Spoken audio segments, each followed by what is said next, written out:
Oh man, I wish this discussion could go on forever. Ignore the bell. We're gonna keep going, people. Hello and welcome to Ignore the Bell. This is our Batman edition. I'm Nathan. And I'm Tyler.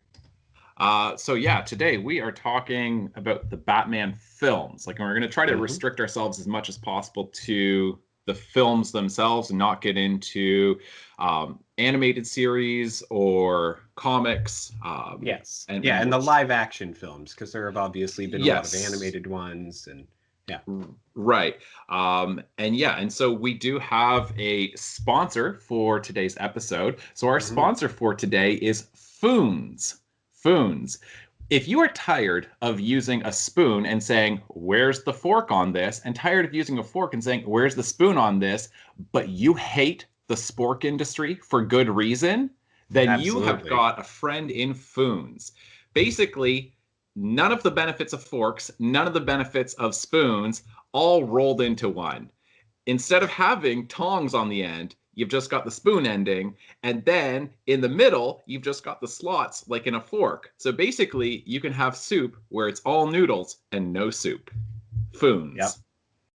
Yep. Yeah. Thank you so much, Foons, for sponsoring this episode. A generous sponsor, too. They've been really kind to us.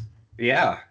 And the other thing, too, that I wanted to mention before we get into it, this is the first time on the podcast that I've mentioned it, and I might not mention it again for a while, but you can get my debut novel, Orphans of Liberty, and it is going to go on sale whenever this comes out, but it's going to be on sale for the next week or so, just the Kindle edition. So instead of getting it for $4.99, you can get it for 99 cents. And if you have Kindle Unlimited, then you can get it that way. The print edition, I'm not sure if I'm going to drop the price on that for the next week. But in any case, if you've been wanting to buy it, especially the Kindle edition, then now is a good time.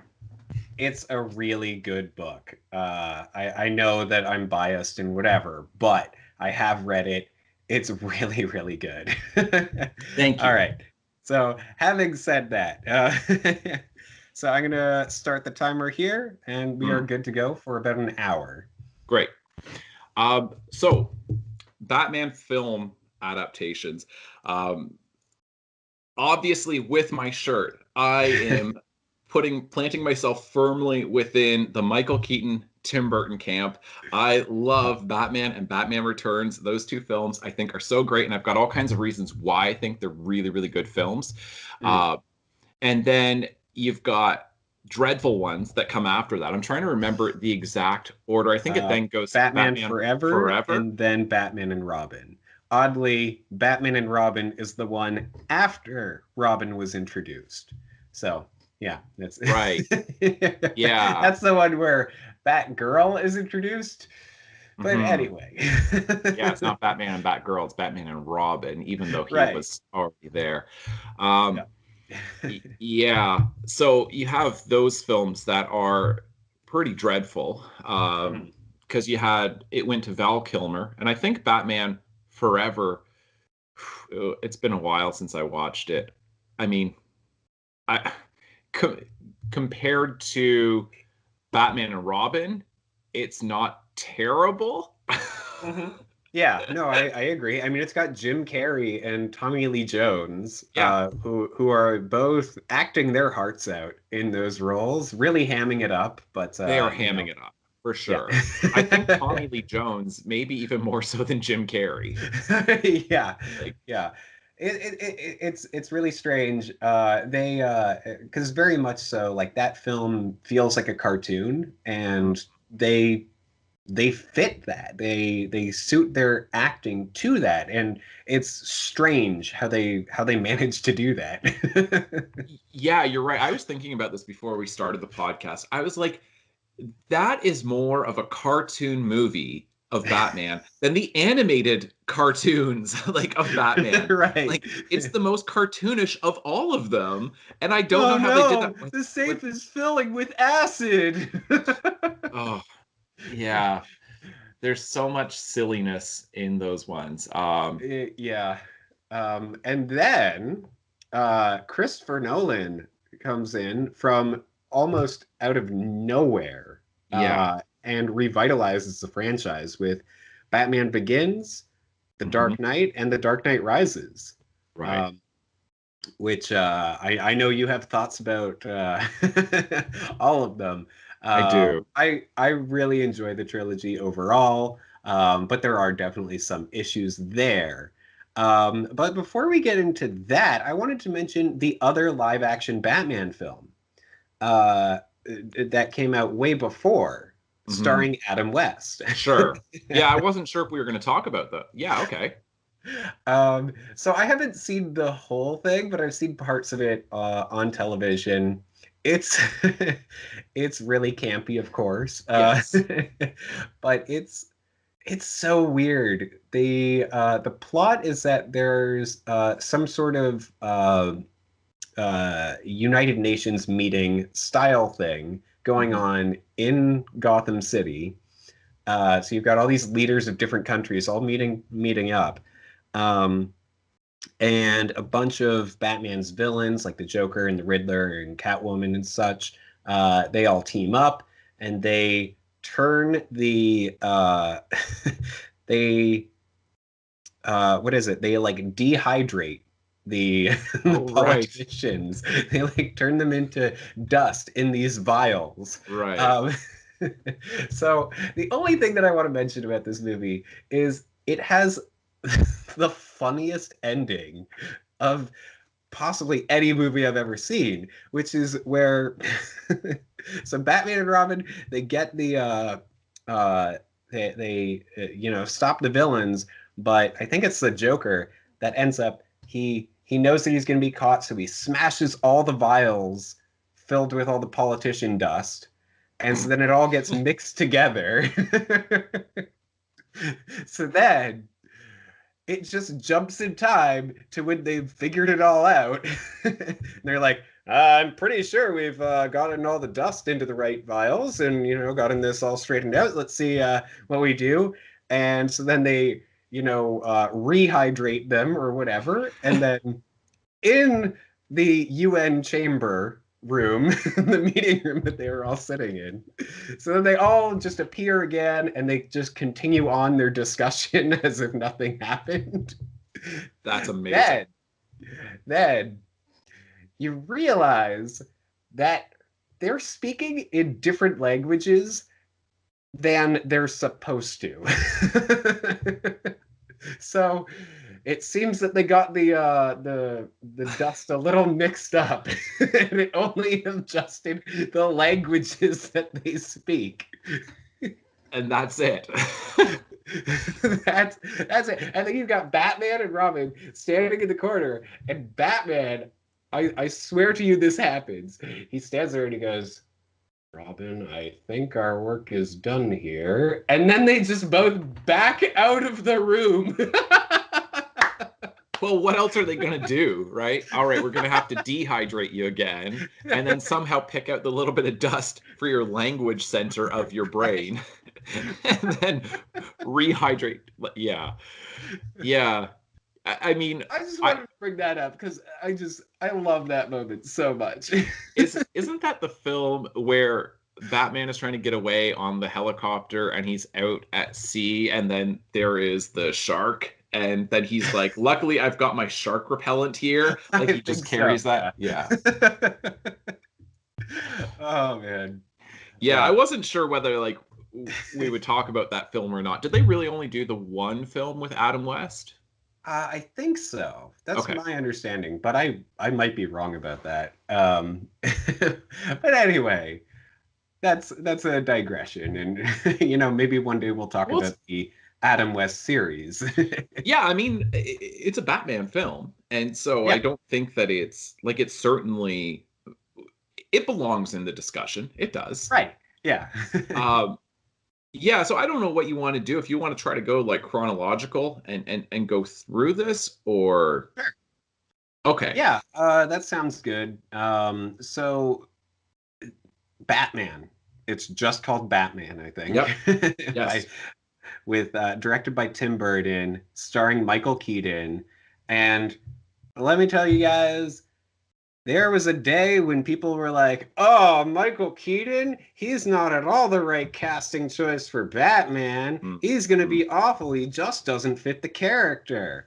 right. And let me tell you, Michael Keaton can do anything, Yeah. but he did an amazing Batman. He did such a good job of separating Bruce Wayne and Batman, like the two different characters, playing them differently. Watching him struggle with the reporter that wasn't Vicky Vale, was it? That was Vicky Vale on the first one. Oh, Yeah. right. Yeah, and just like the whole play with that, and you get to see the Batmobile, which is Oh, probably still the most iconic yes. vehicle in all of movies. Yeah. Definitely like the most iconic Batmobile. But Yeah. yeah, you've got that. You've got Jack Nicholson as the Joker, who does such a good job. Amazing. Incredible. he's he's yeah, he's psychotic and everything. Like he pulls it off so well. He's got humor there, but it's a dark, twisted humor. Yes. Yes. Yeah, and you've got Billy D. Williams playing Harvey Dent. Right. Yeah. Lando Calrissian. Yeah, Yeah, that was amazing. Oh, I wish they kept going with that, right? I know. Because So they had Harvey Dent in there, and he was yeah, yeah. the whole reason why Billy D. Williams actually signed up for that role was because Tim Burton told him, "Yeah, don't worry, we'll get to the Two-Face story, and you'll be able to be Two-Face." Hmm. And then when they made Batman Returns, they didn't have Two-Face in it, and Tim Burton was like, "Don't worry, it definitely in the next film we're going to do Two-Face. Like it didn't happen for this film, but it'll definitely happen in the next one." And they did Two-Face in the next movie, but it was not with Billy D. Williams. It was with Tommy Lee Jones. Yeah, but it also wasn't Tim Burton who was directing anymore. Right. Yeah. Yeah. There were Yeah. a lot of changes that happened between those films. Um, They hardly do they even like do they even count? I guess the only crossover I think you have is the actor who plays Alfred. Alfred. Hmm. Doesn't he stay in all four? Yeah. I also feel like maybe the mayor does. Oh, But okay. yeah. So I think there were like a few actors that managed to stay on between the two, but I know the studio basically just said we're throwing everything out and starting fresh. Um, and I guess that was because they found Batman Returns too dark. Like they wanted it to be more kid friendly or something. I don't know. It's it's weird because Tim Burton did such a good job with those films. Like even like Batman is supposed to be a dark character. He's not, Yeah. – I mean, I've, and this is where I'm struggling because I'm struggling to restrict myself just to the films themselves because, you know, what is Batman and who is this character? Such a fascinating, it's such a fascinating, um, he is such a fascinating character within comics because there have been different iterations of Batman and different Mhm. approaches to the character and to the world of, you know, Gotham City and all of that because early on then you know it's not quite as dark in the early Right. comics and then by the 60s then you get this really campy take on it which you do end up getting the one Batman film there but then the the actual character in the comics like goes dark dark um you know um and so I mean like I believe it's what Frank Miller who did the Dark Knight. Is it just the Dark Knight? I've got it behind I me. think it's The Dark Knight Returns. Yeah, yeah, Yeah. the Dark Knight Returns. Um, yeah, it is Frank Miller.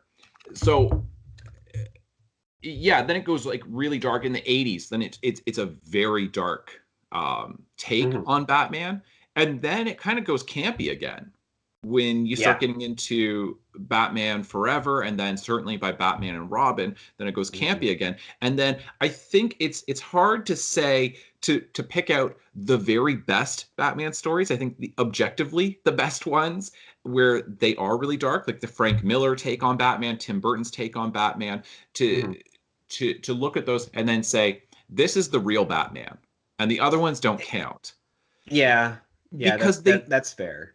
and that's my only thing with it is like it's hard to do that, to say that it all counts because it's all canonical, right? Right. Because Yeah, there was an interesting series that I believe Film Theory, the channel, the Film Theorists, they did a series on I think there are three different Jokers that have appeared in the comics and even in the movies at that time. Although now we're getting Joaquin Phoenix portraying the Joker in an origin story.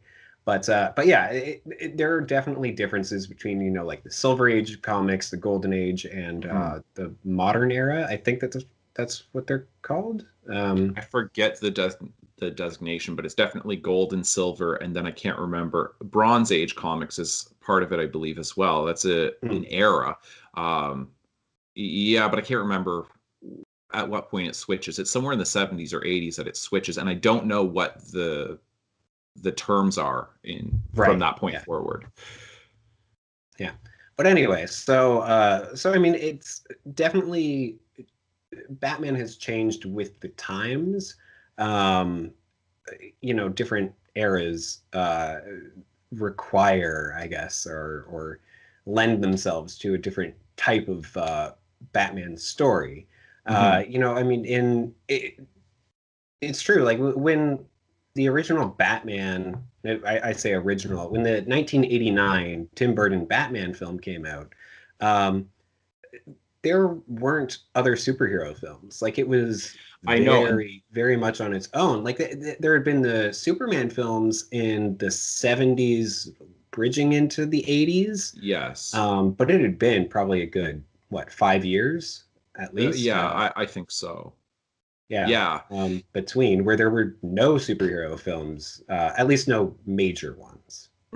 You're absolutely right. And that's the really interesting thing to me about Tim Burton's two Batman films that he did, is that he was doing this. This is really pre-superheroes dominating the box office. This is like, in terms of like the cinematic world, this is so much earlier than when this was a common thing to do, or even really acceptable, because it was still very much considered to be a niche market, that it's like, oh, you could probably get away with a Superman film because enough people know that character, and maybe you could get away with a Batman film. But the idea of like, some of the superhero films that we've had now, where Ant-Man and Doctor Ant-Man. Strange, like this would not have happened. Like no, like I mean, like you could not have even been able to get in the door to talk to a studio executive if you said, I want to make Ant-Man and it's 85. You know what I mean? Yeah. Like there's no way. And so like one of the things that I respect so much about Tim Burton's take on Batman is that he had, I think, far more than anybody else, aside from Bob Kane, who came up with the character. But if we're just talking about the cinematic world, then he actually had an artistic vision that is consistently applied in every aspect of the two films, and from every single part of it, from the world building, the characters, the narrative themes, the costumes, the soundtrack. I mean, Danny Elfman's soundtrack is like, that is the Batman soundtrack as far as I'm concerned. Yeah. Like everybody knows it. Like it's so recognizable. Batman, right? Yeah. Like if you tried to play like the really like kind of atonal crescendo score that you've got in the Christopher Nolan films, then it's like people would maybe recognize it, but they wouldn't know where from. Right. But everybody knows that Danny Elfman soundtrack. They go, that's Batman. And same thing with the Batmobile, that you look in there, like the iconography that he established within those films. To I me, mean, like, even Batman being dressed like all in black, having his outfit be all black, is different from the comics where he was always portrayed with a gray yes, leotard or whatever underneath and just a right, black cape over top. Sometimes it was a blue cape, but but right. yeah. And since then, there hasn't been a single film that has done a gray-chested Batman. It's always he's dressed in all black. Um, Right. yeah, and Yeah. even the Batmobile, right? Like it's an all black vehicle that that Right. And has I'm all sorts of tricks and parts to it. But yeah, yeah, and I'm um, trying to see, like, even in like Frank Miller's The Dark Knight Returns, um I mean, like, you really get a lot of interesting play with the colors, even when he's like, it is definitely within the Tim Burton films. Then you get this, the mise en scène of it is like everything is dark, everything. yeah, It's like really bringing the gothic theme to Gotham City, and it's yeah, like it makes so much sense. But I mean, Frank Miller did do it, but he was still continuing on. I mean, you can kind of see on there with Batman yeah. that but those are still like the way he plays, and it's not him, it was the artist, but I can't remember who it was, if it was Klaus Janson or Lynn Varley who did that, but still using those same colors of the gray and then the dark blue cape and all of that, Yeah.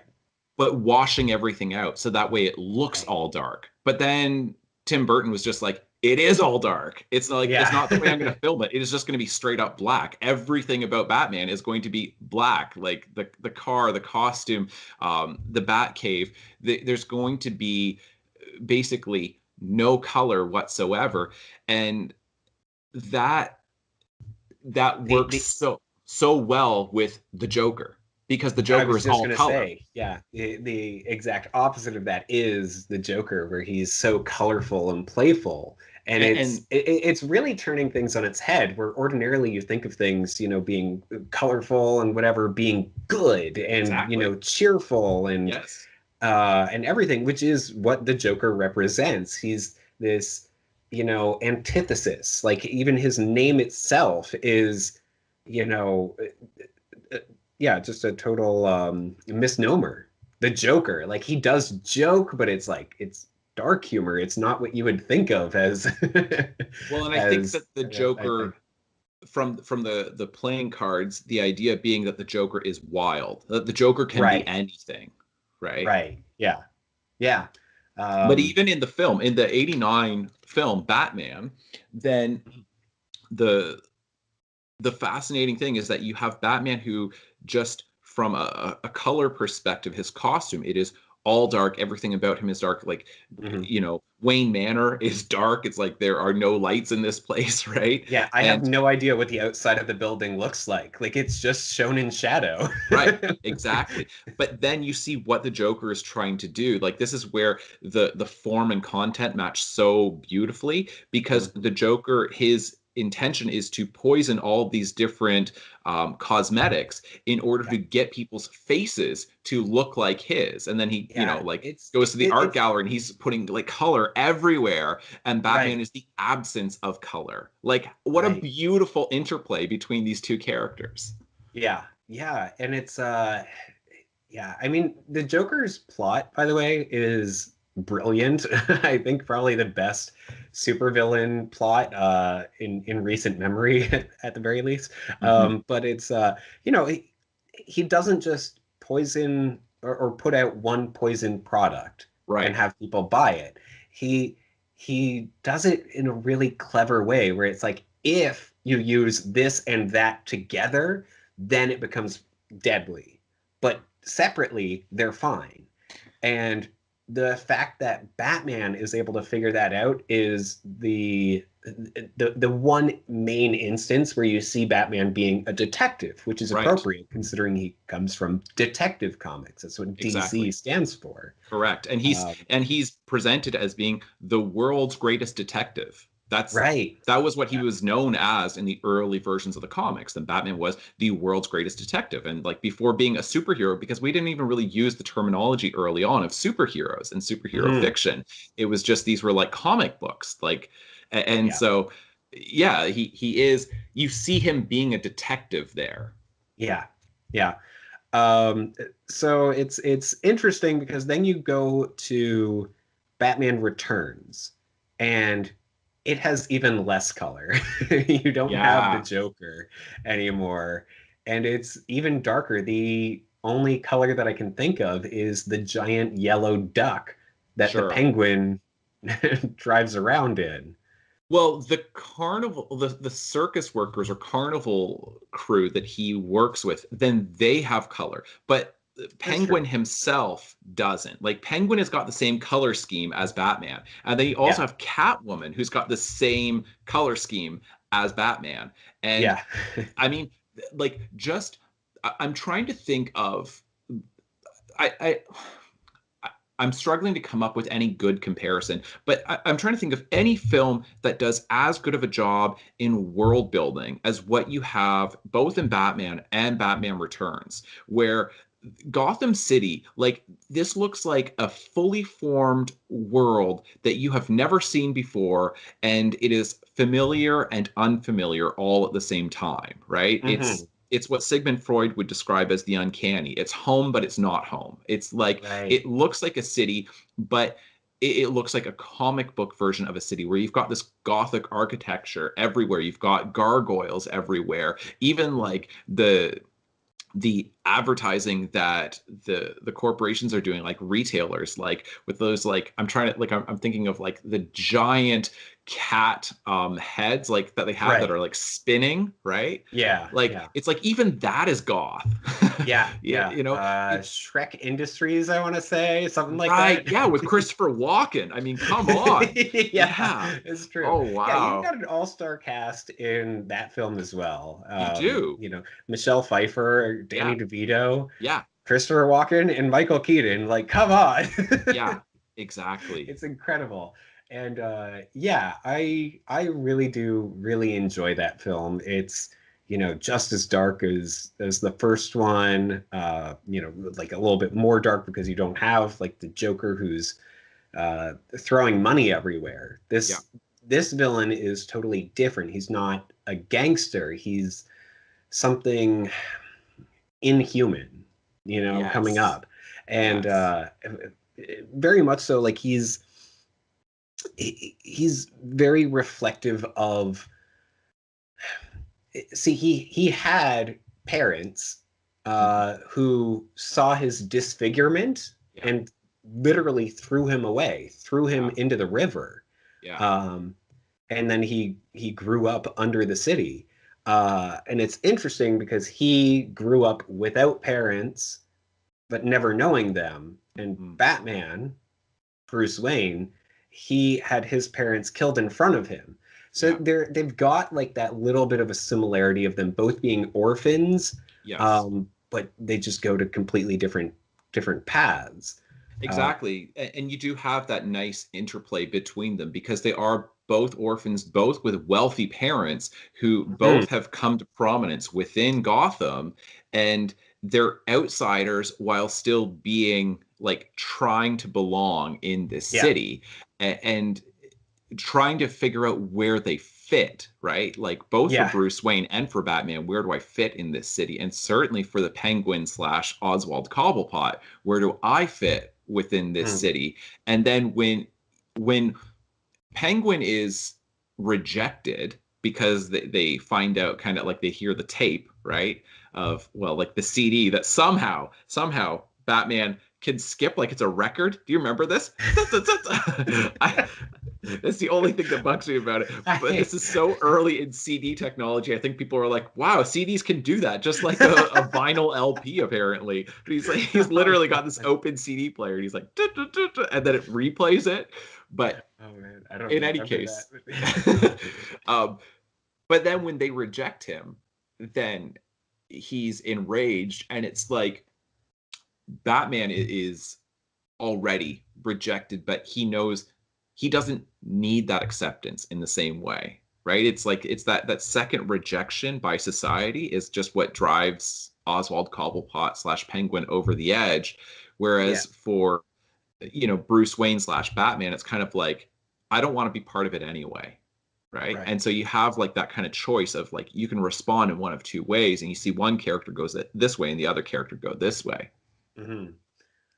Just before I forget, Penguin's father, Mr. Cobblepot, is actually played by the actor who plays Pee Wee Herman, which is no kidding, really? I didn't know that. He's just in there for like a short little bit. Oh, I remember the parents at the beginning. Yeah, but they already had but he already had a relationship with Tim Burton, being in Pee-wee's Big Adventure.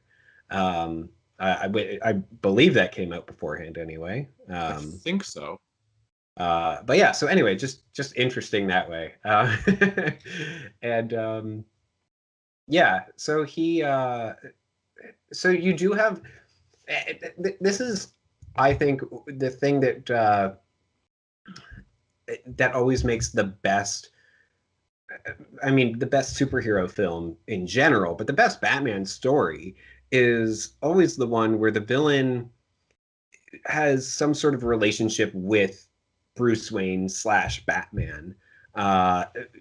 In the original Tim Burton film, then you've got the Joker being the guy who actually shot down his parents. Right. And people have read into that, and they're like, "Oh, is it actually, or is Bruce Wayne just like associating him with that person because he represents everything that would have killed his parents?" And it's like, I don't care. Right. Jack Napier, that's the guy who killed his parents, and well, you get the Joker. You get different versions of it too, like in the comics. That sometimes, that might be actually the first time. I can't remember if that has ever actually come up in the comics. Maybe it has, but it's not always Jack Napier, right? Who killed his parents. Yeah, they even have him in Batman Begins. And what is his name? Because they have like the Joe Chill, I think that's his name. He's the most commonly associated one with killing the Waynes. Right. Yes. Now I remember. Yeah. Yeah. So then you've got I believe it's Joel Schumacher who directed both Batman Forever and Batman and Robin. You are correct. I just looked it up, and yeah. Okay. So we've already talked about, Jim Carrey, Tommy Lee Jones. Jim Carrey's The Riddler is fantastic. Yeah.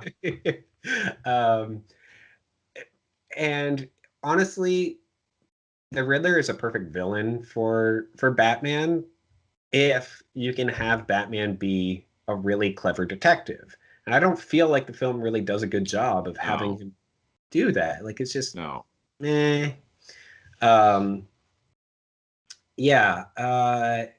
Then you've got Arnold Schwarzenegger and Uma Thurman as Mr. Freeze and Poison Ivy. Right. My goodness, what a strange pairing that is. Very strange. Mr. Freeze is like, I want to freeze the entire world. Poison Ivy is like, I want plants to retake the world. It's like, wait, how are you two working together? Yeah. You have completely different goals here.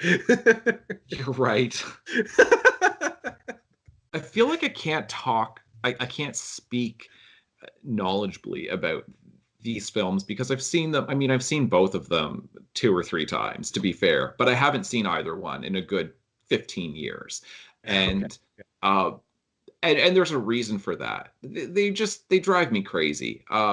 Because You've got Mr. Freeze spouting pun after pun after pun after yeah, pun. hey, chill out with his like freeze gun. I still see you, Batman. Like, Oh my goodness. It's like, and I mean, this is like, so before, like, I want to say something else about Tim Burton. The interesting thing is, like, I don't know why they switched to Joel Schumacher after this. Why they didn't, I don't know if it was Tim Burton who didn't want to continue doing this, I or don't believe so. I believe Tim Burton he really enjoyed doing those films and like had plans to do the third one. Again, like going back to like the conversation that I've heard of between him and Billy D. Williams, like him promising, like, yeah, yeah. we'll get you to be Two-Face. So I believe that it was the studio at some level. It just went, yeah. Okay. But what if they thought, if we go with Joel Schumacher and, we really make this a lot more approachable for kids, like where it's something like, I mean, like kids are going to have a hard time understanding a brooding, tortured soul like Bruce Wayne / Batman, and they're not going to really appreciate that. Like, I mean, unless there's a kid where like he is an orphan, and even then he's not going to want to watch that. I think that would hit too close to home, right? Right. And so it's like most kids have no sense of grief, of mourning, of tragedy. Yeah. And no appreciation for it. And so then when you've got a character who is torn up because of this and doesn't really know where he belongs, then that doesn't really appeal to children. And then it's like, this is the shift. Like, you start seeing the shift in the late 90s getting into, like, it's not quite there, but it's getting close to superhero films dominating Hollywood. And this is where it starts turning into what you start getting with the Marvel films. Right. And it does get to be a lot more, we're trying to appeal to as broad of an audience as possible. There's going to be a lot more color. There's going to be like more jokes. It's going to be not quite as serious, and a lot more action and far less of an interplay between characters. Having said that, there is a lot of humor in the Tim Burton films, though. There is, but it's not the kind of humor that kids would like. Yeah. Yeah. Right. It's a far more subtle and dark and black humor. Right. For sure. I mean, I love the scene of, like Michael Keaton saying to himself, like, I'm Batman. Like, because he's like practicing for how he's going to tell Vicky Vale. He's just standing there. He's like, yeah. Yeah. You are right. But so my point though with Tim Burton is that the really interesting thing, and this is where I get frustrated with what Hollywood thinks people want from their movies, is that look at what Tim Burton has done. He's done kids' movies since then, but he hasn't changed his approach or his style. They are very much Tim Burton films. That's true. I mean, like, certainly if you're talking about, like, it's not, I mean, you'd have to, it's more like Addams Family style, but like Beetlejuice is more of a kid's film. And then Edward Scissorhands can be, it's certainly like as a fable, and kids, like it's definitely challenging kids, right? Yeah. You've got, what are some of the more recent ones? Like, I can never something, Miss Peregrine's Home for Peculiar Children. Sure. Is it Charlie and the Chocolate Factory or Willy Wonka? I never remember. Charlie and the Chocolate Factory. Yeah, so he did that. And he also did the Alice in Wonderland film. See, and you let him be Tim Burton. But the thing is, this is where I get frustrated, is that a lot of people, like, there's so many adults who are just complete morons when it comes to talking to kids.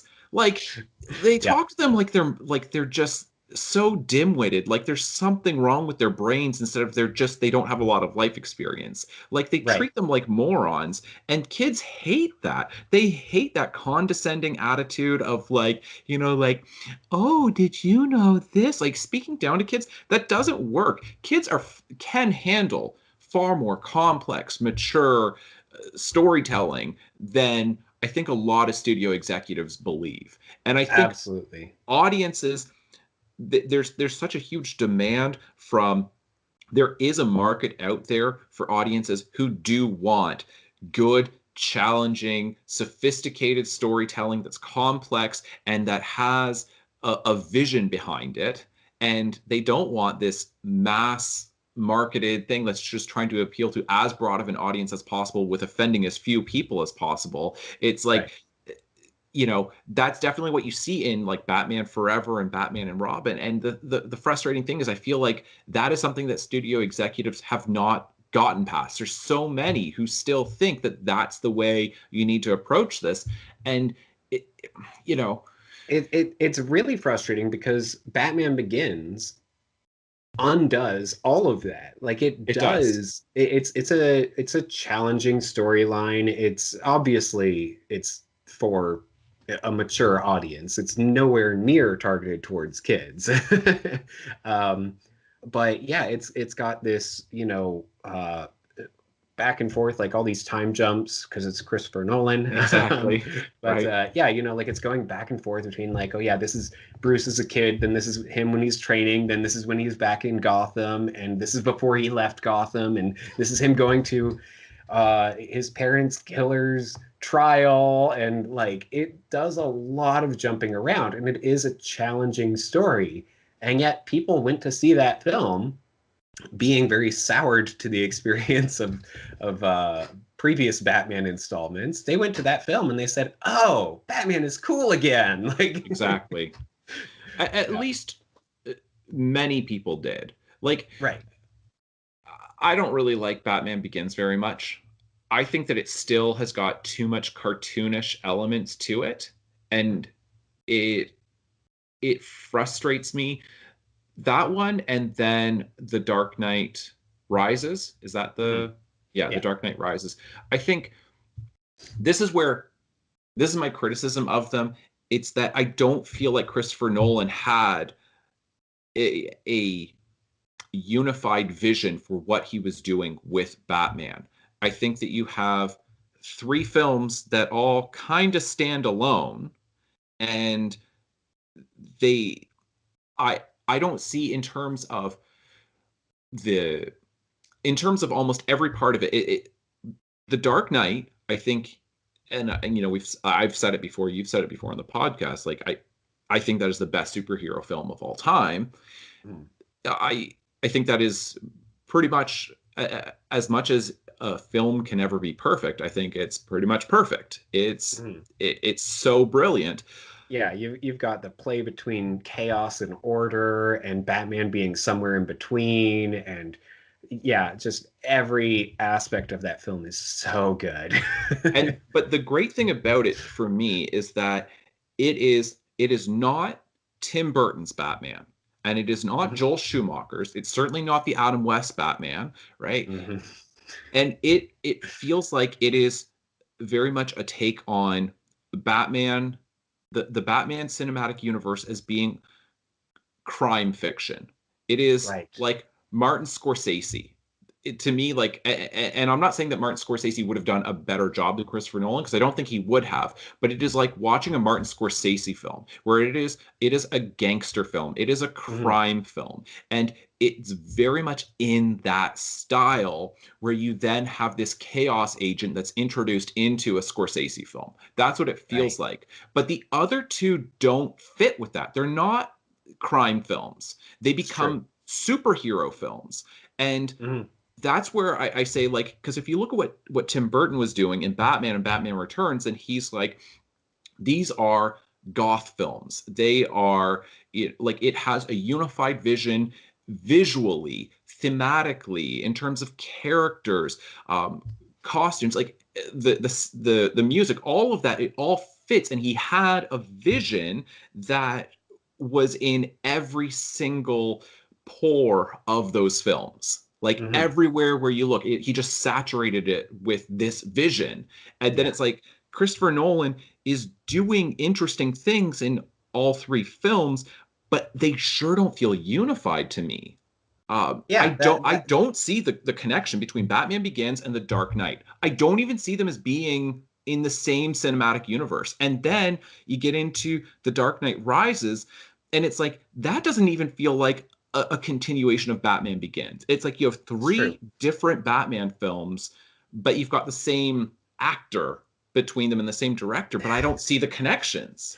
Yeah, I mean, it's true. Everything about those films is it's very much divided between the films. You've got different color schemes between different films. Yes. You've got different themes running through them. You've got different. I mean, it's strange because The Dark Knight Rises tries to bring back, some of the stuff from Batman Begins, even though there Mhm. was no hint of it in The Dark Knight, because you've got. Thank you. You see why I don't like them? That's my I do. criticism because it tried to go back to Batman Begins, and that's why I like The Dark Knight so much because I'm like, oh, thank you. You just treated it like Batman Begins doesn't exist. As a standalone, it is Mhm. so damn good. But then when you try to look at it as a trilogy, then I go, but it's a terrible trilogy because Mhm. they don't fit. Yeah. Yeah, no, I think that's really fair. So one of the things that I really like about Batman Begins, though, is like the different. Uh, you've got two main villains in it that we have like that are from the Batman comics that we had never seen on screen before. You've got Scarecrow, Mhm. and you've got Ra's al Ghul or Ra's al Ghul, um, and played by Liam Neeson, who's Yeah. always fantastic. Yeah.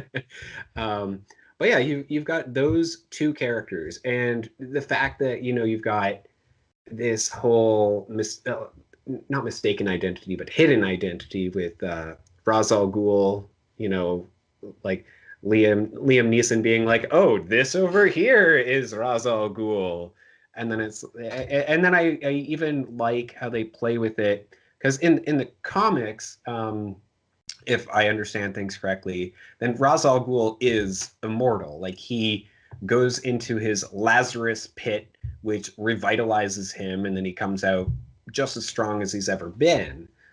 So he can never truly die. Right. And then in Batman Begins, then they've got Liam Neeson say, "Oh, but isn't Ra's al Ghul immortal?" And I get the sense based on that line that he wasn't always Ra's al Ghul, that that's sort of like a title that they pass on from person to person. So he wasn't Ra's al Ghul at the beginning of the movie, but he took over once the old Asian guy died. Hmm. Um, and I don't know if that's what they were going for, but that's certainly like what I got out of it, which I think is really cool because then there's the idea of Talia, who appears in The Dark Knight Rises, taking over that mantle, and the idea of the League of Shadows just continuing in perpetuity. Just having different leaders take over Hmm. as necessary, which I think is really really cool. But it's true, like The Dark Knight is not connected to those. Nope. It's very very separate.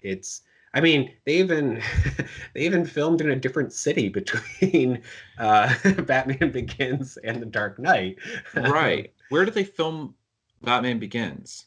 uh, I want to say, I'm terrible with this, but it's Chicago or Brooklyn or something. Well, isn't that I Yeah. thought it was Chicago is where they filmed The Dark Knight, but what about Batman Begins? Oh, then I'm not sure.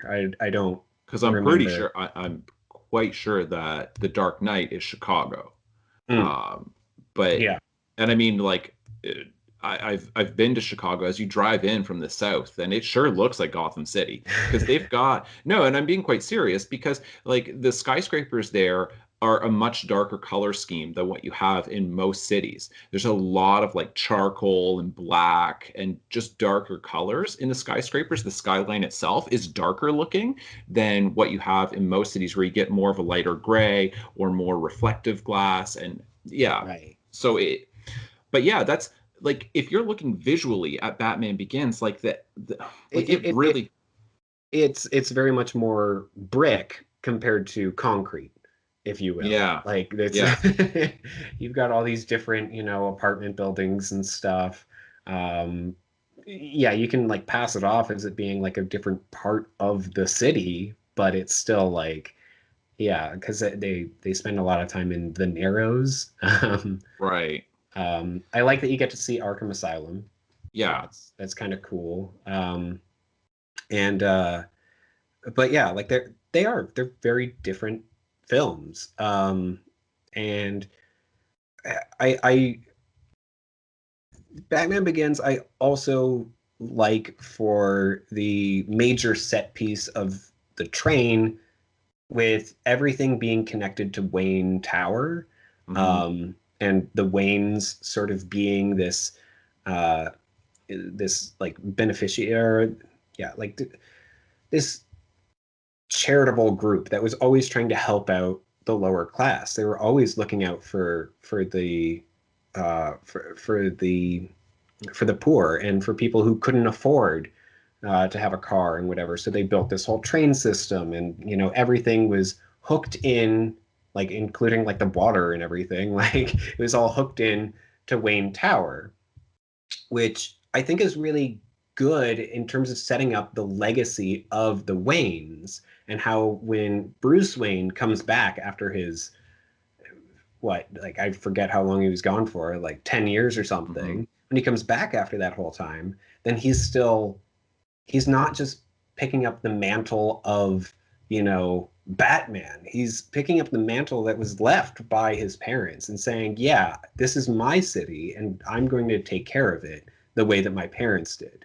mhm, And you've got like a lot of really interesting things there. I mean, like you see, uh, I forget what his dad's name is, but Mr. Wayne, you see him far more in that film than you do in any other Batman film. Um, right. and you get to know who Martha, Martha Wayne, and man, why can I not remember his name? And Mr. Wayne. The only reason why I remember Martha Wayne, of course, is because Andy Smith. Right, right, right. But yeah, so I think that, Thomas oh Wayne. yes, yeah, Thomas Wayne, that's right. But yeah, so you've got like a lot of interesting stuff going that way. I think that the Scarecrow is fantastic villain in terms of fear, really cool themes that run throughout that film that show up in different ways. With Batman, with Bruce Wayne being afraid of bats and he has to embrace the fear, and then Scarecrow inducing fear upon people. Uh, Right, and it's again, like one of the things that I really like about Batman films, where the villain is, yeah, some sort of antithesis to Batman in one way or another. right, With even Ra's al Ghul saying like the city is beyond saving. We can't do it. We just have to burn the whole place down. Like there's nothing that you can do to save people. right. Um, But and that's where I feel like it just, this is why I think it's more cartoonish than certainly The Dark Knight, mhm, and even more so that, like, even though Tim Burton's films are highly stylized, I feel like this whole League of Shadows thing just feels like you're not dealing with the real world in any way. It's not like you've got the real world and then you've got this one figure who sees all of the problems and he's trying on his own as a solitary figure to solve them through vigilante justice. Instead, it's like Batman's like a nothing in comparison to this massive League of Shadows that's so much bigger than Gotham, and it's right. like, and it's so much older than Gotham. And I'm not saying that this isn't canonical, that it's not from the comics, but it's just, it's that's that to me is not what I'm interested in when it comes to Batman. I like the idea that you can have a vigilante figure who looks at the justice system being corrupt, the police department being corrupt, looking at all of the problems in the city and saying that I think I can somehow be a force of good in this city on my own. And instead, he ends up not being this towering figure. Like Batman to me is like the figure who's standing at the top of a skyscraper overlooking the whole city, trying to somehow fix it. And it's like in Batman Begins, and it's like you've got Batman there, and it's like, yeah, but he's a pathetic loser who got trained by these guys, and there's so many of them, and they predate Batman, and like this is so much bigger than Gotham City. And then I'm like, well, then how is this a Batman movie? It's Right. like, to me, a Batman movie is supposed to be about Gotham, Batman and Gotham, and that relationship that he has with the city. And then it like pulls us away from it, from it in a way that I just don't care for, like pulling Bruce Wayne out of there. And yeah, and where I feel like Tim Burton It had that vision of it, like you're so it's almost claustrophobic in that you're like, is there any color anywhere? Is there like, right. any green anywhere? Because you never get pulled out of Gotham. You are so immersed true. in that. And then in Batman Begins, and it's just like, oh yeah, Gotham is just a set piece in this story that is so much bigger than Gotham. And I'm just like, well, that's fine, but it's not my thing, and it doesn't really feel like a Batman story because of that. And then it just completely diverges from that entirely in The Dark Knight. Yeah.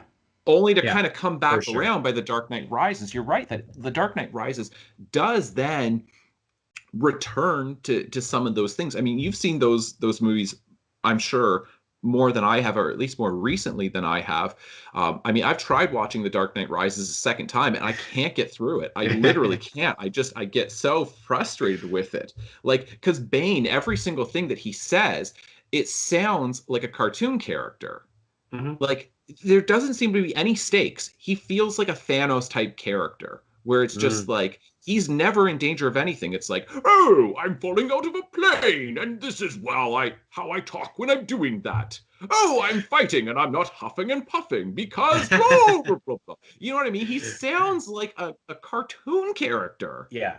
Can we at least agree that he's better than the portrayal of Bane in Batman and Robin? Yeah, for sure. For sure. Yeah. He is better than that. He's definitely better than that.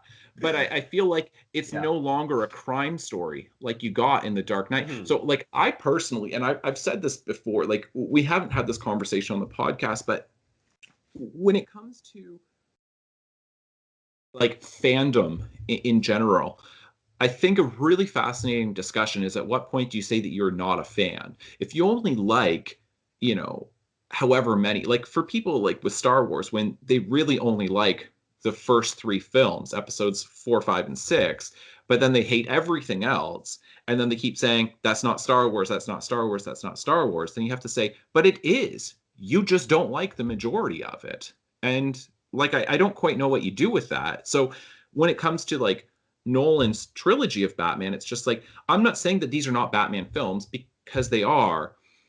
I don't know what his vision is for Batman Begins or The Dark Knight Rises, but I definitely know what his vision is in The Dark Knight, which is, it is not a gothic take on Batman of very dark themes. This is so grounded in the real world. And it is very much a crime story about gangsters and organized crime and the corruption throughout the justice system, throughout the police department, and what happens if you do have this anarchist who is trying to solve that other solitary figure in Batman who is just throwing a wrench in the whole corrupt system. Right, where it's like the corruption stops working because of Batman, so then they turn to the Joker, who's the opposite of Batman, he just wants complete chaos. And it's like you have these two guys, but it's like you've got these two characters in a Martin Scorsese film, and that is such a fascinating thing. And if he did that in even 2 out of the 3, I'd be thrilled. or all three. But I don't know. Maybe you know, but I haven't heard Christopher Nolan say what his vision was for Batman. Yeah, I mean, Christopher Nolan is notoriously averse to speaking about his work. Okay. Yeah, like I don't think you'll ever find a director's commentary by him because he just doesn't like to talk about it. And for whatever reason, but I have heard that he loves the character of Batman, and but the main reason why he was making the Batman films was so that he would have enough money to make his own films that he really wanted to make. Yeah. So, I mean, he still made good films. Like, I don't think either of us is saying that, Batman Begins and The Dark Knight Rises aren't good films. I mean, they are. They're good. I'm not saying that they're not. Yeah, but they were made because he needed money. And that's totally fair. And that's fine. And they satisfy a lot of people. I'm saying, look, I know that if you're talking about like trying to create mass appeal, then Tim Burton's films are going to, because they are so highly stylized in a particular style of, Tim Burton / Danny Elfman / Johnny Depp-esque, right? When you have like that like holy triumvirate of the three of them working together. But they have a very they have a unique style that is, because it is so particular, it is because he has such a vision, he is automatically going to alienate quite a few people. Right. A lot of people are going to look at that and say, I don't want to watch that because I didn't like that movie. It's like, okay, you don't like Tim Burton's take on style, like filmic style, and that's fine. I've heard that from people. Yeah. People who say, I don't like Tim Burton, and it's like, all right, well, I don't know what to tell you. Right, exactly. And like, yeah, and I mean, but I feel like that's a good thing. I mean, like, I've said this, and I'm not trying to like bring up my own writing on the podcast, but like, if there are some people who don't like my book, then I would look at them and I would say, well, I'm glad, because if you liked it, I'd be a little concerned. Like, you don't like a lot of the stuff that I like. Do you know what I mean? It's like if somebody goes and watches a whole bunch of, romantic comedies, and that's pretty much what they watch. And if like their favorite TV show of all time is Gilmore Girls, there's no way you're going to like my book. And that's perfectly fine. Like, if like there was a crossover between those fans, I'd be like, what the hell is the connection there? And so I think that Tim Burton, because that's good. We're doing pretty well on this. Yeah. Because he has got such a unique aesthetic. I think that's the way to put it. He has a unique aesthetic that you are going to, some people are going to be averse to that. So if he kept making Batman films, there's a lot of people who like Christopher Nolan's films who would have said, oof, I don't like those Tim Burton Batman movies.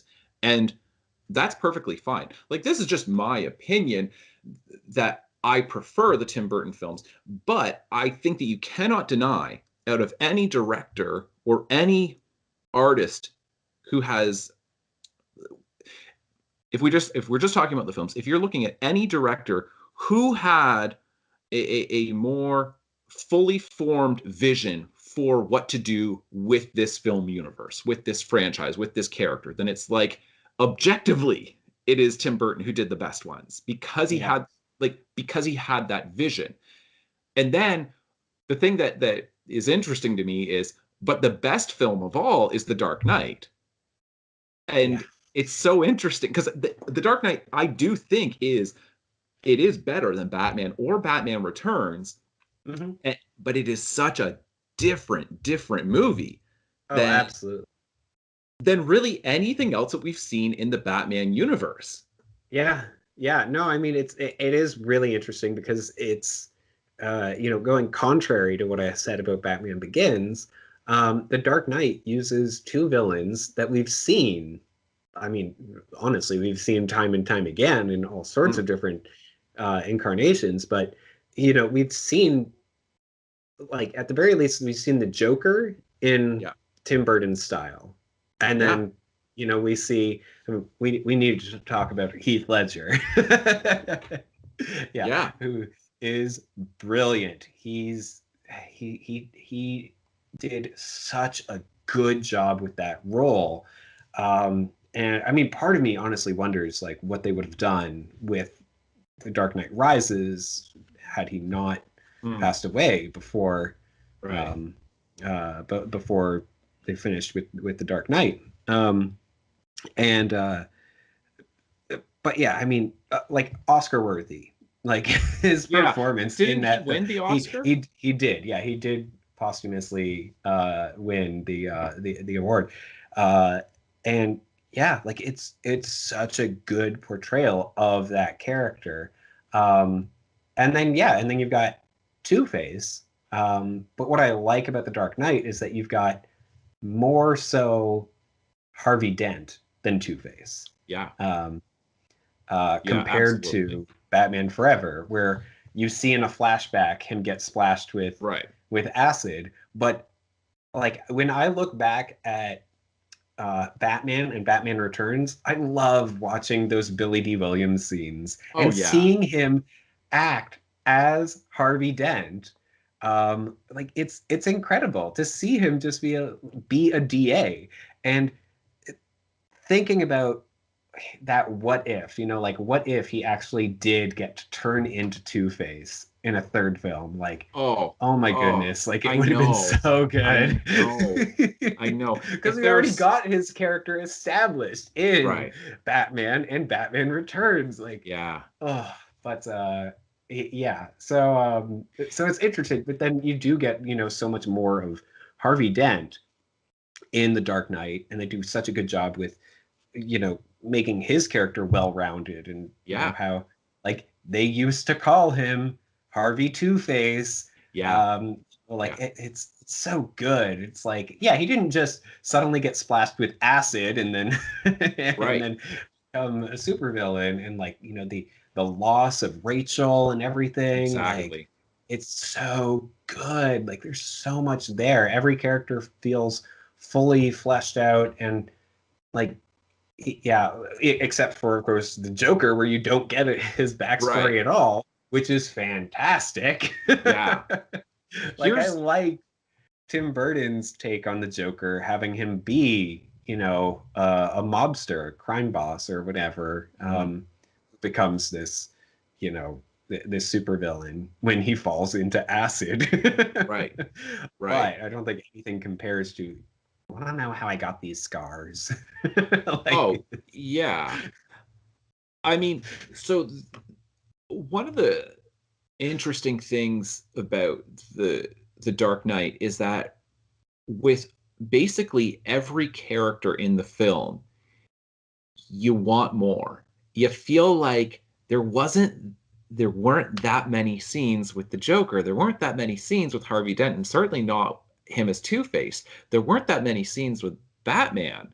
And you look at it and you're like, how is the runtime so long on this? And yet it feels like you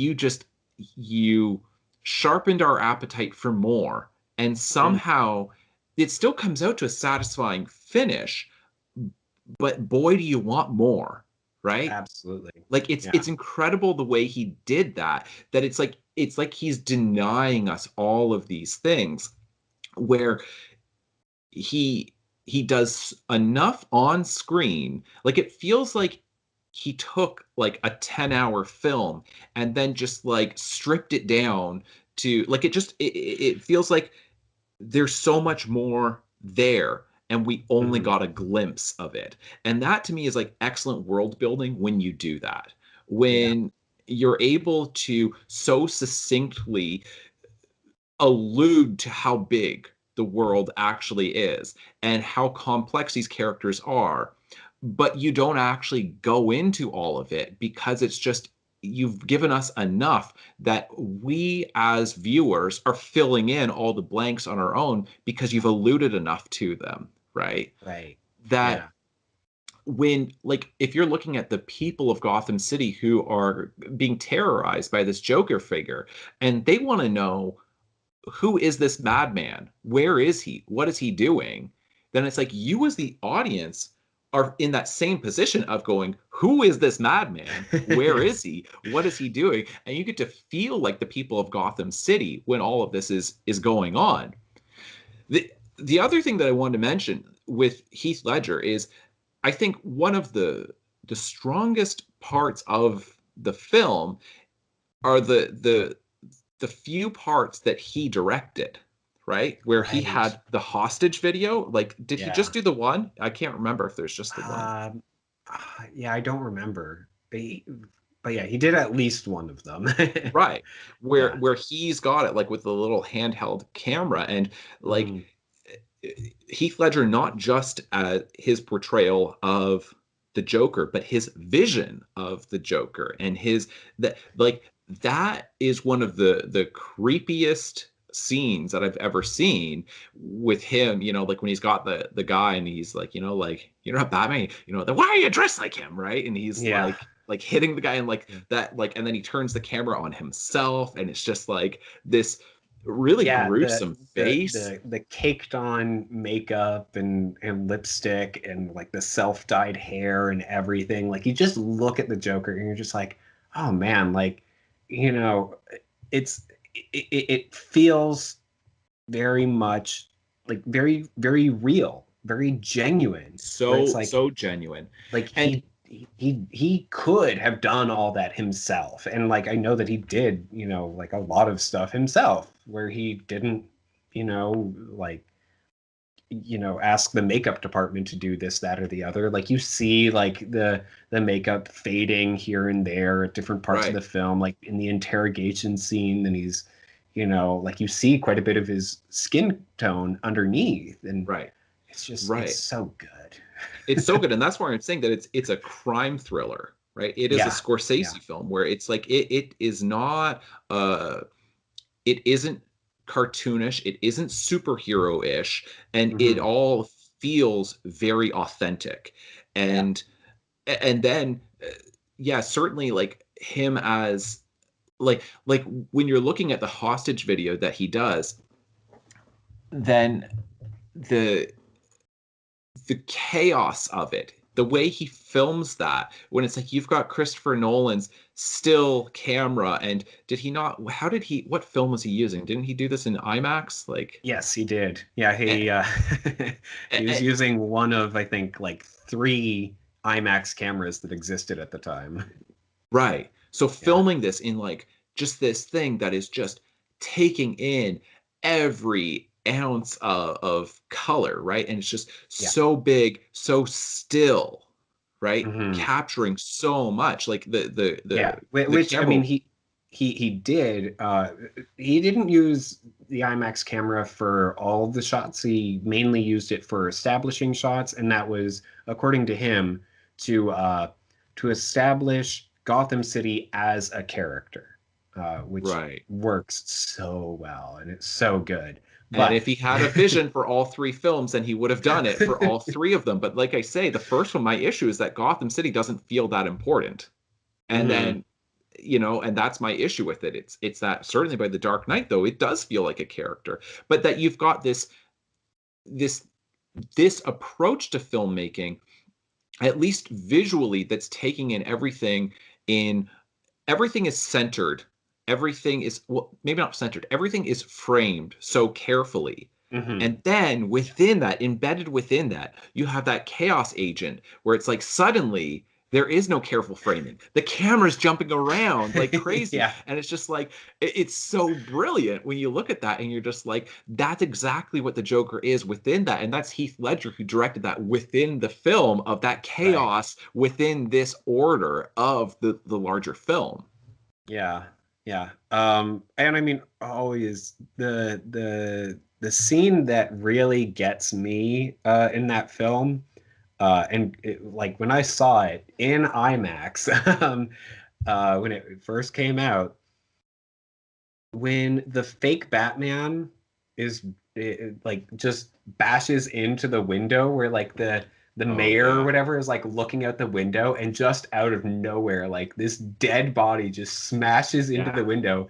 And honestly, it's just, oh my goodness, okay, I did not know that was coming. Like it's not choreographed in any way that that's going to happen. It's very much like it comes out of the blue, just like the Joker, where it's like nobody knows where it came from. Like that's how the whole film feels to me. Like and the way he even starts it, where it's like, it starts with this, heist of the bank, and it's like you got the gangsters, and it's like, and you don't realize that the Joker is one of the robbers within this, and it's just like, when did they start organizing this? Like you're immediately in the middle of this heist, and he's been doing stuff for a while, disrupting Gotham, and you're just like, it's like you're trying to catch up the whole time you're watching the film. You're like, wait, what's going on? Wait, what's going on?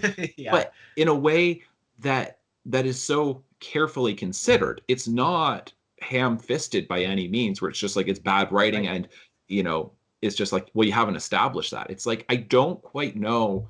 I mean, I've seen this film, I would say probably 10 times, and I feel like I still have so much more to learn about screenwriting from this, of looking at it saying, how did you do that? How did you get a runtime of like, I don't know, 2.5 hours or something like that? And yet it feels like your characters were barely on screen. How did you make it look like this could easily be a 10-hour story, and yet you reduced it to these few scenes, and that you didn't need 10 hours to do it? How did you bring it to a satisfying conclusion the way you did with not having a whole ton of action on screen? Because there's not actually a lot of action within this action film. It's true. Yeah, very, like, it's all suspense and tension. Like when they are on the two ships, it's like there's not really a whole lot of action. There's far more suspense, and there's not even a payoff there with an explosion. Right. Right. And that's the thing, is it's just like, I mean, we don't need to get into like any kind of long discussion of it, but if you're looking at like the Avengers films, or like really any Marvel film, and certainly what DC has started doing with like Justice League, that it's just like, oh, well, the way you make a film more exciting is you just have more action. And it's like Christopher Nolan showed with this. It's like, no, that's not actually what you do, because there is so much suspense when you've got the two ships with people, and you got the convicts on the one and the good citizens of Gotham City on the other, who both get the opportunity to blow each other up. And when the Joker, he is just so sure, he's so certain of the outcome, and when he learns something, then it's just like, that's the ultimate defeat of him. It's they don't do it, and it's like, far more than any physical defeat is that defeat of his worldview, that it's like, actually the criminals and the citizens are better than you think. Like that's like the, far more than Batman defeating him. And it's like, yeah, but I'm still right about human beings. I'm still right about this city. It's like, I'm wrong about this city. How is that possible? Because this city produced me. And it's like, and Batman's like, but it also produced me. It's it's so good. We'll for sure talk more about these films during our Christopher Nolan podcast. Yes, but so maybe we should move on to the Batfleck films. Do we have to? Okay, sure. I haven't seen any of them personally, but I've heard a lot about them. I feel like enough that I can speak to them a little bit. So you've got Batman kills people. I'm going to start it off with that. He brands people who are in prison, and he drives around in his Batmobile just shooting everything up. And It's not my Batman, but that's okay. Yeah. I mean,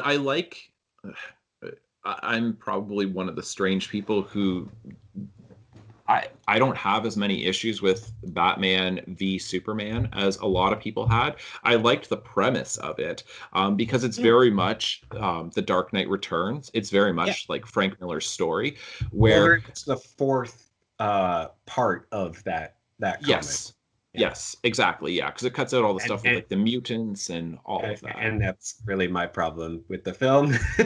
Is like you just skipped over all the introductions and everything, and just skipped right to okay. Well, now we got Batman and Superman, and they're gonna fight each other. And it's like, but I don't know. Like I know who Batman is, but I don't know this Batman. And Right. to have that be like my introduction to him, as well as Superman, who's only had one film prior, and I'm like, yeah, it's not as impactful to see them go head to head. I mean, even in the graphic novel there as well, then you've got them being friends for however long, like Yeah. they've known each other, Yeah. and that's part of the tension there, and part of the drama is having these two people who are friends but are on opposite sides. Right. Again, like I haven't seen the film, so I can't say exactly, but I just feel like they missed some of that by going straight into that. I don't know. I mean, and like I say, I know that I'm not saying that it's a brilliant film. It is not The Dark Knight. It's not Tim Burton's films by any means, but it pretty succinctly gets there because I believe the opening sequence is the end of the Superman film, because I haven't seen the Superman film, but basically you see Superman fighting these otherworldly figures, right? And it's like General Zod. Right, okay, it is General Zod. Okay, yeah, so he's fighting General Zod, and it's just like Bruce Wayne is on ground level, and you see the collateral damage of the citizens, just regular people who are being killed in this. And it's like, and it finally, out of all of these, like, and I know this is a totally different one, but out of like all the Avenger films, all of the Marvel films, where it's like, it's so focused on the superheroes, and it's like Batman is not focused on a collection of superheroes and what's going on in their lives. He's very much trying to take care of the people who cannot take care of themselves. Right. And it's like the Avengers, for all of their talk about trying to save humanity, they don't really interact with humanity. They only interact with each other on screen. They don't really establish anything about caring about regular, ordinary people. Yet somehow that's their mission, is to protect Earth. But it's like, but you guys are hardly even on Earth. You guys live in your own little universe. And so it's like Batman from ground level is looking up, watching these two guys go at it, and just like, throwing parts of buildings at each other and seeing the devastation on the ground. And then he like saves this little girl, and he's just like staring up at, the damage and the chaos. And it's like Batman as in not just an anti-hero, because Batman is in some ways an anti-hero. He's certainly he's not Captain America, right? He's not Superman. Thank goodness. Right, exactly. He's not those like boring, like Boy Scouts. Boy Scouts. He's not a Boy Scout, right? And it's like him not just as an anti-hero, but as an anti-superhero, right? And looking at this saying, we don't want to have superheroes or supervillains. And we need to do something about that. And the people want the superhero, but that's not a good thing for the world, right? It's like having like super weapons. Like it works well in that sense of like nuclear weapons are really so ridiculously powerful that it's like, how do you even fight against that, right? It's like that's basically what Superman is. And for as much chaos and damage as can be done by a figure like the Joker, or the Riddler, or Penguin, or Mr. Freeze, or Scarecrow, or whoever, it's Or like Bane who captures a nuclear device and drives it around the city. this is why I don't like it. Because it's not something that Batman can effectively deal with. But it's like Batman works so well when he's dealing with somebody. Like if you're looking at like an RPG game, right? Then it's like people who have similar abilities, right? And being able to fight on this level. And it's like most superhero fiction, their abilities are up here, and Batman is just an ordinary human, but he's just the world's greatest detective with a whole bunch of gadgets. Then he's like the threats to Gotham City are threats that he can deal with. And then when he sees this thing that he can't deal with, right? But somehow, as an underdog, he's going to deal with it. Because he realizes that this is an existential threat, that having a being like Superman is only going to invite figures like General Zod, which very much is what Avengers is doing, right? By having like the Infinity Stones and having the Avengers themselves, somebody like Doctor Strange, and it's like you're drawing attention to your planet. So because you have superheroes, you're inevitably then going to have supervillains who are going to come from other dimensions and other parts of the galaxy. And Batman is basically saying, we don't want that at all. Like, because let me be a superhero in the sense that I'm not really a superhero because I don't really have superpowers, and we don't want any supervillains whatsoever. And then and we don't want those superheroes either. And so from that standpoint, I don't think that the film is ultimately that bad, and the action sequences from what I remember are not terrible. I mean, it's not exceptionally written. It's not like you've got like great dialogue. Like it's not a Christopher Nolan film, but in some ways, I think that it's certainly working with a much more interesting question than any of the Avengers films are working with. Yeah, I think that's fair. Yeah. Yeah, I mean, it's I agree. Like the Avengers films, like they tried to do like heroes fighting each other in Captain America Civil War. But it I don't know. To me, then it didn't feel earned, and it wasn't very the characters' motivations weren't set up very well.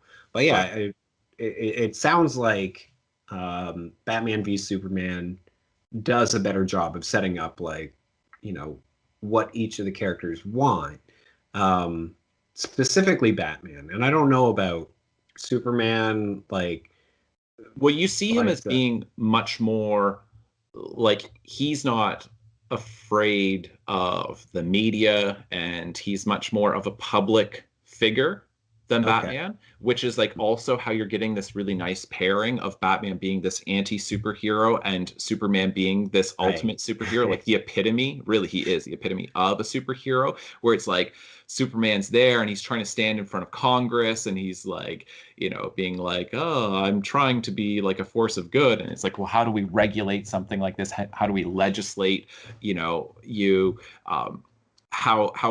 do we use you within our current system, right? And then people kind of starting to question this, saying, well, but maybe we shouldn't have this figure at all, like, which anyway, but like I say, but Batman is not doing that. Batman is not like, this is what I love about Batman, and you get this within Batman v Superman, is that he is not defending his own right to exist as a superhero, because he's not really a superhero. He's a vigilante. Right. He Yeah. is, just by existing, he is taking the law into his own hands. He's no Avenger, right? Like he won't work for anybody. It's Right. that it's like it is illegal for him to do all of the things that he does, and he does it anyway, and he's not going to stop doing it. That it's like he is a criminal. and Yeah. and it's like fighting Superman is like this criminal thing. It's like, well, we want Superman. And he's like, I don't care. Like, I'm Batman. I don't care about like any of this stuff. I'm going to do what I think ultimately needs to be done to, for the ultimate good. And he's got his own moral compass where he's not relying on other people to direct him the way Superman seems amenable to, right? Where it's Mhm. like Superman wants to please people. He wants people to be happy with him. Batman doesn't care. Batman's like, you know what I mean? Like he just doesn't care. Yeah. Huh. Okay. I might end up actually seeing the movie then. Yeah. um, yeah. Then they also came out with Justice League. Have you seen that? No, I haven't seen Justice League. Okay. I have also not seen it, so not really much that we can talk about in Yeah. that regard, other than Batman assembles a team of superheroes or super powered people to fight against some alien threat. Of course. Which Is Superman in that film? yes, yeah, Okay. he's brought back to life and is evil for a while, and then becomes good and helps them out. Okay. That's my understanding at least. Um, Yeah. So the other thing is they are coming out with the Joker origin film starring Joaquin Phoenix. Um, Oh, and and have you Jared seen? Leto Yeah, like in Suicide Squad. Suicide Squad. Is Batman in Suicide Squad? I believe he is. I have I not seen the thought film, but I haven't seen it either. They filmed that in Toronto though, didn't they? So quite possibly. I I don't remember. I believe that they did because I remember seeing like some people like with their cell phones, and it's like you saw like the Batmobile on like Young Street or something like that. Like, Nice. yeah, I know that's kind of cool. But yeah, no, I haven't seen Suicide Squad, so I can't really speak to that. But yeah, Jared Leto did played the Joker there, and then yeah, so Joaquin Phoenix is doing a Joker origin story. Yes. Yeah. So they've released I think they've released a couple images of him now. And one of them, like he just looks like a normal guy. He doesn't look like the Joker at all. So it's really interesting because, it's I think that he's supposed to like start off as like a stand-up comic or something like that. Um, with like a wife and everything, Okay.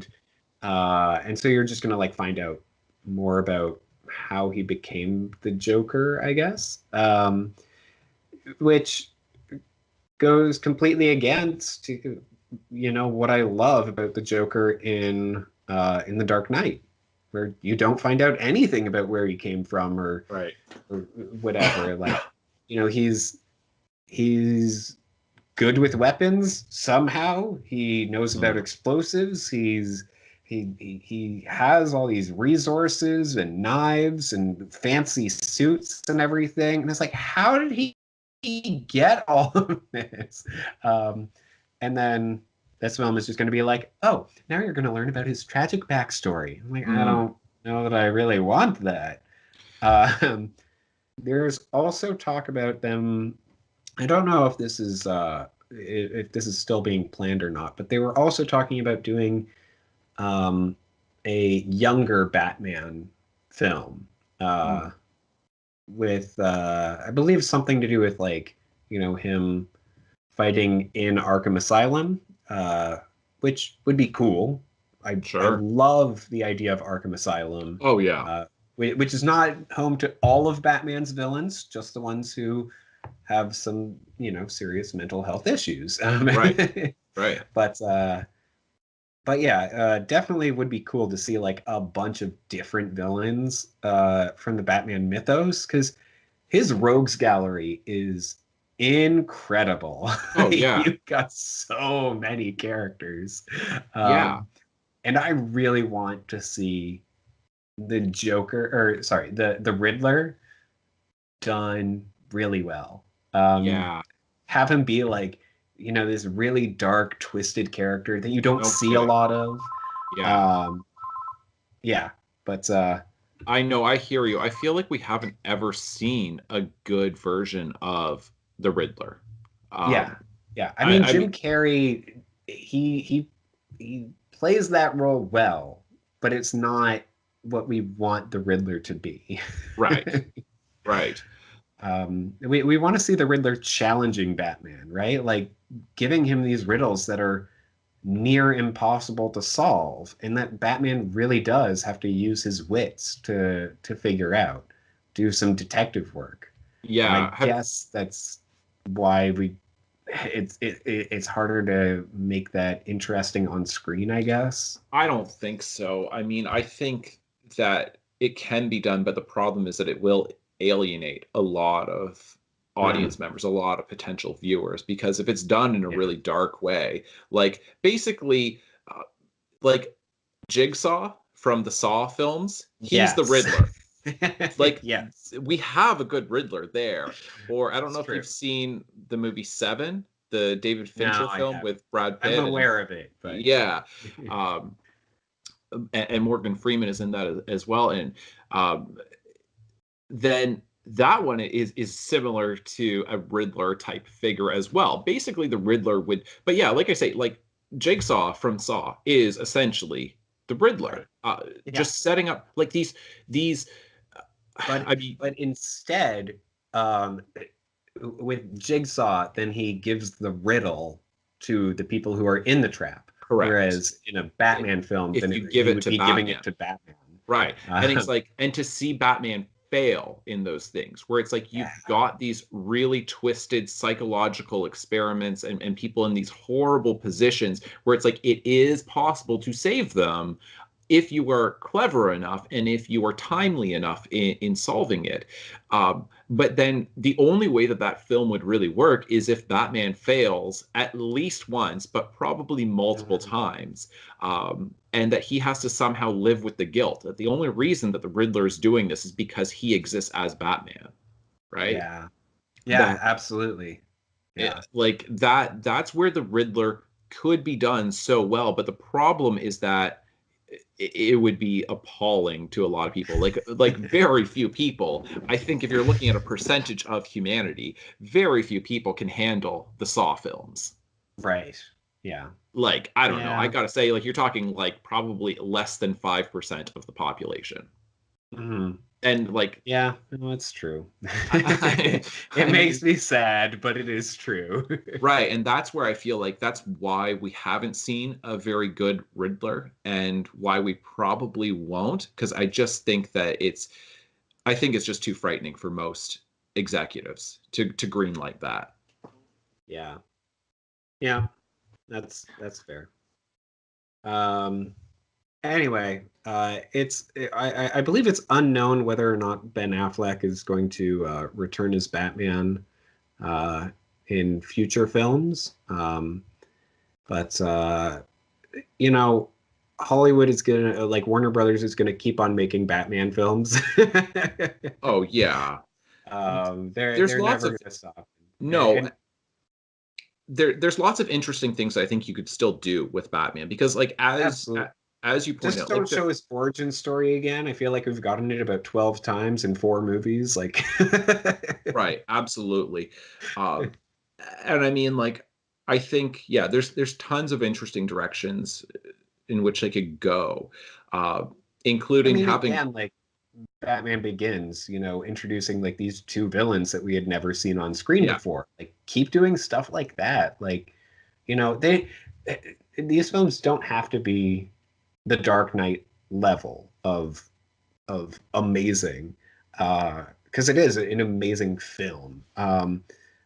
They, but I just, I want to see more of Batman's villains, and that's honestly why I love like the Arkham Asylum video games right. that came out. Like you get to see so many different villains and pick up files about different villains and all that. Like Calendar Man, like how fun! Right. Right. I Right. think there's Condiment King and Man Bat. Who doesn't want to see Man Bat? For sure. Right. Um yeah, do you watch the show Gotham? No, I Okay. haven't gotten into it. I didn't Yeah. know if I would enjoy it. It's like the idea of that is like Gotham City before, like while Bruce Wayne is still a kid. Yeah, That- he's a child, and then James Gordon is I can't remember if he's even a detective at this point. I think he might be. But yeah. yeah, And like you do get some of the villains from Batman, but they're young, like, in their 20s. And, Okay. Bruce Wayne's like, I don't know, 12 or something like that. So, yeah, I haven't seen all of it. I've seen most of the first season. And so I wonder how much of that affects the actual films, right?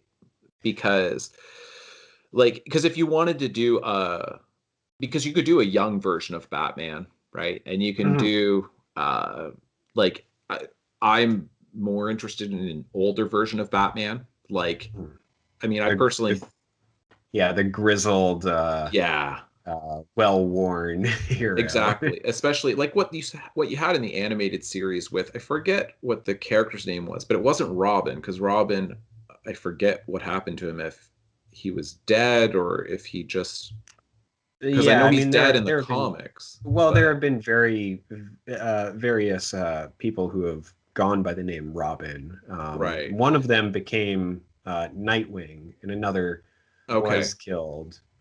Right. But if you And had like, I think another one became the Joker, um, eventually. interesting. Yeah.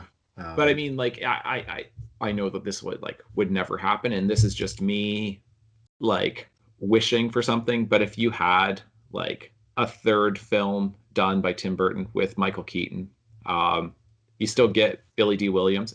He's still alive, right? yeah. Yeah. Yeah. So you I'm get pretty sure him, he is. Yeah. but like, you know what I mean? Like Two-Face, who's been in, Arkham Asylum for however long, and he gets out, and Yeah. like, Oh and man, then that it's could be like, good. and like where Batman is, well past his prime, but he doesn't know what to do, and you know what I mean? Like, oh, it'd be so Yep. great. Hollywood, get on Oh, that'd be it. so great. Yeah. Yeah, no, that's and then somehow the Riddler is in there. Yeah, I mean, if you got the Riddler in there too, like that'd be great. Oh Yeah, yeah. yeah, Um, but yeah, I don't know. I don't know how much the TV series, like if, because I think there's a certain amount of like, well, what do you do then where you've got, like, if you want to do a younger version of Batman, then it's like, well, now you have the villains who have been established within the TV series, like the actors who right. play them. And they do a good job from as much as I've seen of the show, then they do a very good job. Uh, so then does that discourage a proper film version being done because of contracts and yeah. Yeah, yeah, yeah. I'm not sure. I, I mean, yeah, I do. I wouldn't mind seeing, like a young Batman story, but I think one of the issues that I've had with the DC films in general is like I think that the DC television series are really really good, Hmm. and DC does a much better job with that. But Hmm. in terms of their films, and they don't do as well as like they should. Like it's Yeah. it's strange, but like the Flash TV series is hugely popular. Then you've got Hmm. Legends of Tomorrow and Right. Green Arrow and stuff Yeah. like that. That's all going on TV, and I think that that's all doing really well. And then Gotham as well, which I Yeah. don't think is like part of that. But yeah, then once you start doing films, then for some reason like the quality just doesn't seem to be there. I think And also because they're in part very much trying to imitate what Marvel is doing, Mhm. but Marvel comics are different than DC comics. Yeah. Marvel is far more. Um, I think most of the storylines within Marvel are so much more action based, and you have more powerful superheroes with more Yeah, powerful villains they're that, more like save the world style yeah, comics, whereas yeah, like the DC comics tend to be more, I don't know, more like smaller film or smaller stories, I guess, yeah, like more. I agree. I think that's a good way of putting it. And But I think what you see with something like Christopher Nolan's take on it, or even like Tim Burton's take on it, you can do something that's restricted to a single city, to Yeah. Gotham, and you can still make a really compelling story. In fact, like if you're Mhm. doing it well, there's no reason why that cannot have why the film can't feel like it's got bigger stakes than something like Infinity War. Absolutely. Yeah. Because it sure does feel that way. Like you feel so much more invested in what is happening because there's a place to situate yourself as a viewer. You know what I mean? It's like Yeah. I could be a person on that barge having to Right. make that decision, right? Where it's like you watch Infinity War and you're just like, I don't think I'm ever going to some other planet to go fight. Like, you know what I mean? It's just Yeah. Yeah, and even in terms of like identifying with the heroes, like seeing Batman struggle, like this is what I come back to again, like seeing Batman struggle with like I'm not going to kill people. I won't become that. right. That's really compelling to see that, to see, well, how is he going to do this if he doesn't kill people?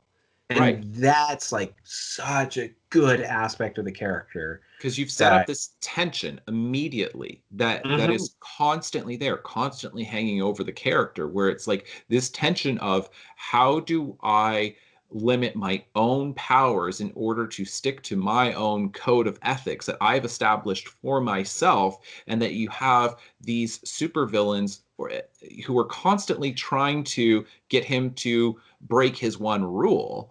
And Yeah. it's like that's such a fascinating thing when it's because you've basically said to the audience, here's a thing that can't happen.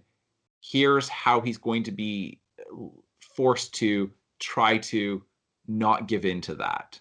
Right? Yeah. Like Yeah. that's always going to be interesting.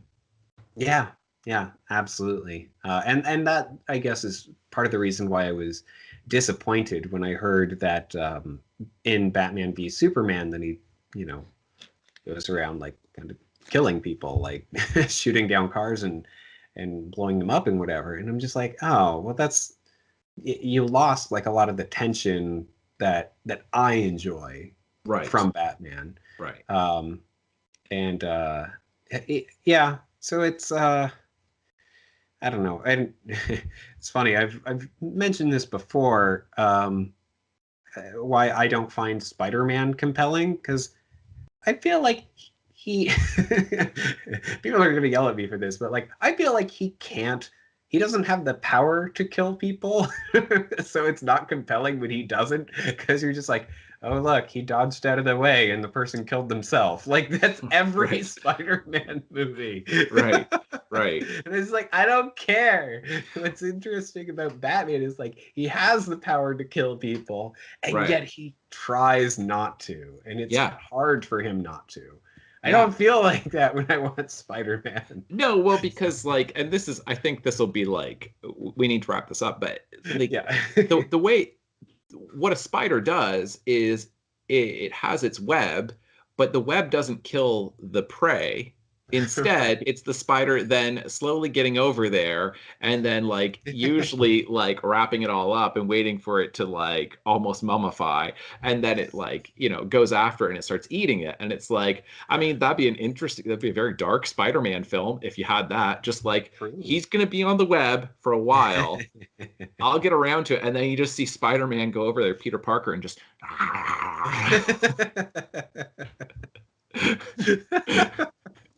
because that's ultimately how a spider kills its prey. But we've never seen Spider-Man do that. Nope.